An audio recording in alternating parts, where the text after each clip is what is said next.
Ang paaralang elementarya ng Libas ay isang munting paaralan sa gitna ng luntiang kapaligiran, kung saan ang halakhak ng mga bata ay sumasabay sa huni ng mga ibon tuwing umaga.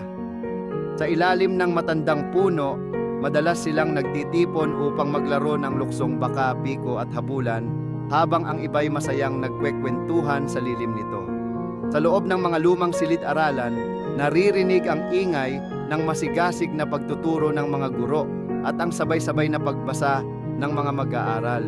Ang upuan na kahoy, ang pisarang puno ng sulat, at ang lumang kampana na tumutunog sa bawat pasok at uwian. Lahat ng ito ay bahagi ng alaala ng bawat batang dumaan dito.